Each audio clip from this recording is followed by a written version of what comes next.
तो दोस्तों आज मैं आपको बताने वाला हूं मंगल के बारे में, जिसके बारे में अक्सर लोग भ्रांतियां फैलाते हैं। जिस तरह से शनि की साढ़े सती, शनि की दशा, उसी तरीके से मंगल के बारे में भी गलत कहा जाता है। ये कहा जाता है कि हम तो मतलब एक लड़का जो है वो मांगलिक है, लड़की मांगलिक नहीं है, इसीलिए शादी टिक नहीं पाई। शादी में इनके क्लेश रहता है। दूसरी तरफ वो कहीं ना कहीं एक तरह से लड़की को जिम्मेवार ठहरा दिया जाता है कि लड़की की कुंडली में मंगल दोष होने के कारण उसका विवाह चल नहीं पाया, या फिर उसके हस्बैंड की मृत्यु हो गई, या फिर उसके हस्बैंड पर कहीं ना कहीं कष्ट हैं। ये सब क्यों होता है? क्या सचमुच में मंगल दोष ही है, या फिर कुछ और फैक्टर्स हैं जो कि इस तरह से वैवाहिक जीवन को खराब करते हैं? इसके साथ साथ मैं आज आपको वो भी कुछ उपाय और जानकारियाँ दूंगा जिनको अपना के आप अपने वैवाहिक जीवन में मधुरता ला सकते हो, और जो गाड़ी नहीं चल रही थी वही गाड़ी आपकी चलने लगेगी। तो सबसे पहले हम ये समझ लें कि मंगल दोष होता कब है, और ये कौन कौन से भाव में मंगल के जाने के कारण मंगल दोष कहलाता है। देखिए, अगर मंगल पहले घर में हो, मंगल दूसरे घर में हो, मंगल चौथे घर में हो, मंगल 7वें घर में हो, 8वें घर में हो, या फिर 12वें घर में हो, तो ये एक लगन कुंडली में मंगल की उपस्थिति इन घरों में मंगल दोष का जन्म दे देती है।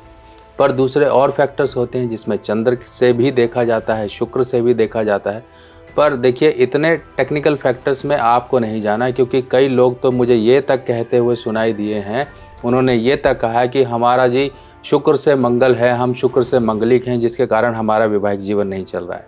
हमारा चंद्र से मंगल है जी, हमारा वैवाहिक जीवन नहीं चल रहा है, कुछ ना कुछ क्लेश रहते हैं। कभी भी इस तरह से अपनी परेशानियों को ग्रहों पर मत डालिए कि हाँ, आपकी कुछ ना कुछ वैवाहिक जो जीवन में कुछ एडजस्टमेंट है, अगर आप वो कर लोगे तो आपका वही वैवाहिक जीवन चल जाएगा। बाकी देखिए, हर समय ग्रह नहीं रिस्पॉन्सिबल होते। ग्रह तो हमें हमारे कर्मों द्वारा फल देते हैं, चाहे वो हमारे इमोशनल जो बर्ताव हो उसके द्वारा, चाहे हम लोगों में डे टू डे में बर्ताव करते हैं। देखिए, जैसा बीज बोएंगे वैसा ही फल मिलता है, ये तो कहावत हर कोई जानता है। तो इसी तरीके से अगर वैवाहिक जीवन, कोई भी वैवाहिक जीवन देख लीजिए, अगर वहाँ पर एडजस्टमेंट नहीं है, फ्लेक्सिबिलिटी नहीं है, सॉफ्टनेस नहीं है, एक दूसरे की फीलिंग्स को एडजस्ट नहीं करते हैं, तो चाहे आपकी कुंडली में 36 के 36 गुण मिलते हों, वैवाहिक जीवन कभी भी सुखमय नहीं रहेगा। इस चीज़ का ध्यान रखिए। हमेशा ग्रहों को जिम्मेवार ठहराना बंद कर दीजिए। कुछ ना कुछ ये भी समझिए कि आपके जीवन में अगर परेशानियां आ रही हैं तो ये आपकी किस्मत में लिखी हुई परेशानियां हैं। अब इनसे झगड़ोगे, इन परेशानियों को लेकर रोज़ क्लेश होगा घर में, तो जीवन आपका ही खराब होगा, और साथ में वैवाहिक जीवन के तो तोते ही उड़ जाते हैं। तो आपने ये चीज़ें समझी। अब देखिए, क्या होता है कि कई लोग क्या करते हैं कि 2 विवाह करवा देते हैं, कई बार आक विवाह करवा देते हैं, कई बार पीपल से विवाह करवा देते हैं, कई बार इस तरह से बहुत से तरीके हैं जिनमें कि 2 विवाह कह दिए जाते हैं कि इसके तो 2 विवाह हैं। कभी भी भूल कर ये काम मत करिए। 2 विवाह करवाने का मतलब क्या है? कोई मतलब नहीं है, क्योंकि वो कंडीशंस अगर कोई सचमुच में समझने वाला है कि हाँ, इसके 2 विवाह हैं, तो 2 विवाह करवाना है, यानी कि शादी से पहले आक विवाह करवा देते हैं। अगर ये करवा दिया, कुंभ विवाह करवा देते हैं, बहुत से तरीके से उपाय ये जो है प्रक्रिया कराई जाती है। अगर वो सचमुच में विद्वान ब्राह्मण है तो वो विवाह 2 विवाह का ही फैसला लेगा। अगर नहीं है तो कई लोगों को आपने देखा होगा, हाँ जी, यहाँ से पूछा, वहाँ से पूछा, कोई आसपास के जो नहीं जानते। देखिए, कर्मकांडी और ज्योतिषी में फ़र्क होता है, इस चीज़ का ध्यान रखिए। कर्मकांडी जो कि पूजा पाठ करते हैं, हाँ, वो जानकारियाँ रखते हैं, जो आपकी कुंडली बना दी, ग्रहों की, पंचांग की, ये सब जानकारियाँ रखते हैं। पर आगे की जो जानकारी है, जिस तरह से डॉक्टरी में कोई एक स्पेशलिस्ट डॉक्टर भी होते हैं, उसी तरीके से ज्योतिष में भी हर तरह से स्पेशलिस्ट होते हैं। कुछ लोगों के पास स्पेशलाइजेशन होती है केपी की, उसके पास वैदिक ज्योतिष की, इस तरह से वो स्पेशलाइजेशन चलेगी। कुछ लोग बीमारियों के ट्रीटमेंट करने में माहिर होते हैं, कुछ लोग वैवाहिक जीवन की परेशानियों को ट्रीट करने में माहिर होते हैं, कुछ लोग घर के वास्तु को सही करने के लिए माहिर होते हैं। इस तरह से हर एक चीज़ की ब्रांचेज होती हैं। पूजा पाठ करनी है तो ज्योतिषी नहीं कर पाएगा। क्यों? क्योंकि उसका ज्ञान और उसकी जो शिक्षा है वो सिर्फ और सिर्फ ज्योतिष है। अब पूजा पाठ करवाने के लिए आपको अपने घर के आसपास कोई पुजारी जो मंदिर में विद्वान ब्राह्मण होते हैं उनसे जाकर आपको मिलना पड़ेगा। तो समझिए, हर जगह आप अपनी परेशानियों का गाना नहीं गा सकते। अगर गाना गाओगे तो बदले में क्या आएगा, कहीं ना कहीं गलत जवाब आएगा और वही गलत जवाब आपके जीवन में परेशानियां क्रिएट कर देगा। अब देखिए, एक सबसे पहले आगे बढ़ें तो आपको एक बात बता दें। देखिए, बात में थोड़ा सा हंसी भी आएगी पर एक सोचने वाली बात भी होगी कि ये दोनों को कहा जाएगा। ये मत समझिए कि हाँ सिर्फ और सिर्फ लड़की को कहा जा रहा है या लड़के को कहा जा रहा है। सबसे पहले हम लड़की से शुरू करते हैं। हाथ जोड़कर विनम्र निवेदन है, ये लाइन मैंने कहीं पर देखी थी, पता नहीं कहाँ पढ़ी थी, मुझे याद आ गई तो अभी मैं आपके सामने बोल रहा हूँ। हाथ जोड़कर विनम्र निवेदन है पत्नियों से कि वो पतियों को इतना ना सताएं, क्योंकि हरिद्वार में साधुओं की संख्या बढ़ती जा रही है। अब दूसरी तरफ पुरुष या जो लड़के हैं वो खुश मत हो जाना कि हाँ वाइफ को डांट पड़ रही है या वाइफ के बारे में ऐसा मजाक उड़ाया जा रहा है या उनके बारे में ऐसी बात बोली जा रही है तो हाँ पुरुष सही है। नहीं, पुरुष के लिए भी यही एक एडजस्टमेंट का मैं सिर्फ और सिर्फ आपको एक पॉइंट, गोल्डन पॉइंट समझिए कि ये देना चाहता हूँ कि शादी से पहले आप कुछ और थे, शादी के बाद आप कुछ और हो गए। यानी कि एक पेड़ की तरह आप बन गए हो। जब उसमें पेड़ में फल आ जाते हैं तो पेड़ अपने आप झुक जाता है। अगर आप ऐसे अकड़े रहोगे तो आपका वैवाहिक जीवन कभी नहीं चलेगा। आप थोड़ा सा झुकिए, जितना झुक सकते हो झुकिए, क्योंकि देखिए आपको जीवन चलाना है। अगर आप लोगों के बीच में परेशानियां रही तो आपके माता पिता भी दुखी रहेंगे, आपके बच्चे हैं तो बच्चों का भी भविष्य खराब होगा। बहुत सी चीज़ों को आपको सोचना पड़ेगा। बड़े से बड़े बदमाश देखे हैं, शादी के बाद गाय बन जाते हैं, सब कुछ छोड़ देते हैं। क्यों? क्योंकि उन्हें पता है अब जिम्मेवारियों के साथ चलना पड़ेगा। अगर ये जिम्मेवारियां नहीं ली तो ये मेरा परिवार भी उजड़ जाएगा। इसी तरीके से आपको भी थोड़ा समझना पड़ेगा कि कहाँ पर आपको कॉम्प्रोमाइज़ करना है, कहाँ पर आपको डिप्लोमेटिक होना है, कहाँ पर आपको इमोशनल होना है। अगर आप हर समय अकड़े ही रहोगे, एक ही जैसे बने रहोगे, तो वैवाहिक जीवन कोई नहीं चला सकता आपका।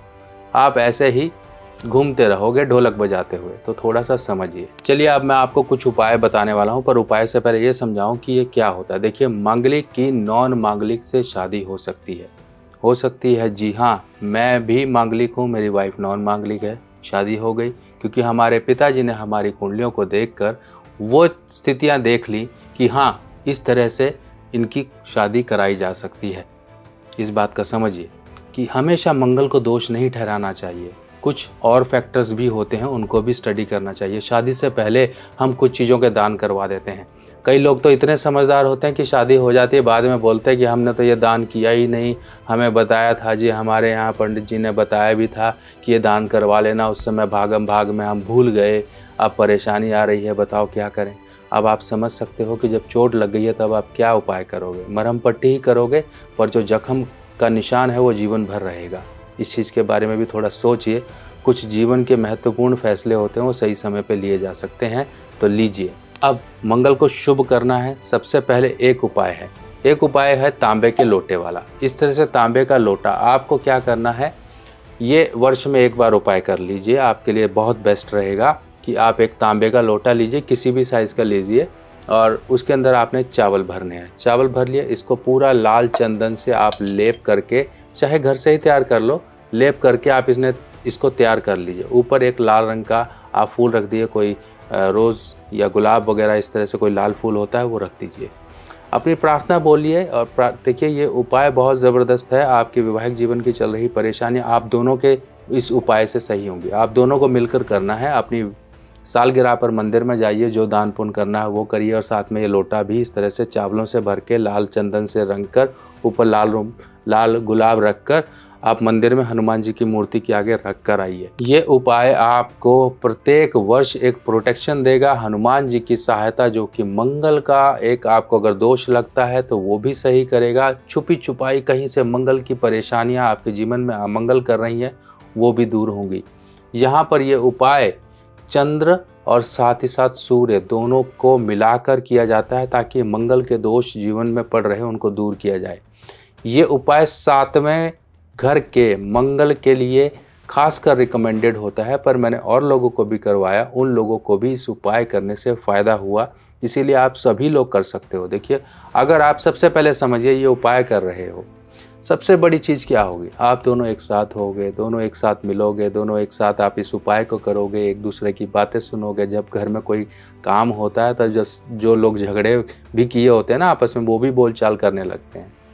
तो इस तरह से ये उपाय करोगे तो आपकी बोलचाल तो वैसे ही हो जाएगी। फिर आप जाओगे, कुछ खरीदोगे, कुछ खरीदारी करवाओगे, वाइफ कुछ कहेगी, आप कुछ करोगे, आप कुछ कहोगे तो वाइफ कुछ करेगी। इस तरह से ये एक तरह से आप दोनों के बीच में अटैचमेंट भी क्रिएट कर देगा। जैसे घर आओगे आपके झमेले ख़त्म, फिर आप कहोगे वाह पंडित जी क्या उपाय था। देखिए छोटा सा काम आपका हो गया, आपके जीवन में सब चीज़ों का समाधान कर देगा ये छोटा सा काम। शॉपिंग करवा दीजिए वाइफ को, सबसे बढ़िया चीज़ तो यही है, शॉपिंग करवा दीजिए।